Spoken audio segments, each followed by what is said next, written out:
Monsieur Batti, est-ce que je peux vous dire pourquoi ces îles de loisirs ont accru leur déficit? Vous voulez que je vous dise pourquoi?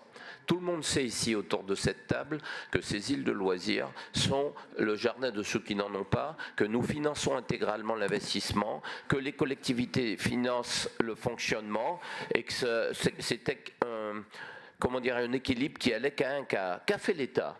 Qu'a fait l'État quand vous êtes au pouvoir, Monsieur Batti? Vous voulez que je vous le dise? Les activités n'étaient pas soumises à la TVA. Toute une série d'activités n'étaient soumises à aucune TVA. Vous avez mis une TVA de 20%. Ça veut dire que vous avez considéré que c'est des activités aujourd'hui, alors même qu'elles sont ultra subventionnées, que ces activités-là, ce sont des activités génératrices de bénéfices, sans regarder la logique de ces îles de loisirs.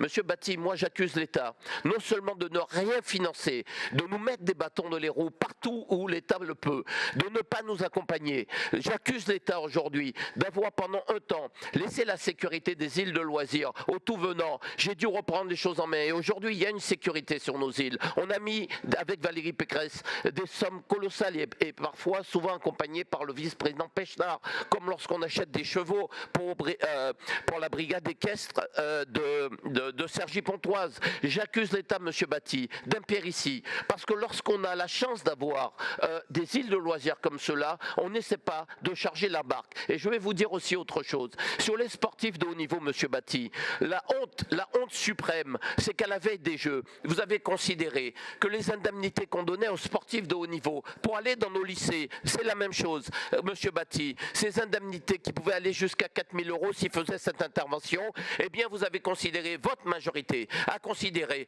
que c'était un contrat de travail, qu'ils étaient sous notre tutelle et qu'il fallait les fiscaliser, Monsieur Batti. Surtout, Monsieur Batti, donnez pas des conseils de gestion, allez plutôt demander à l'État d'être bien disant et mieux regardant dans sa politique.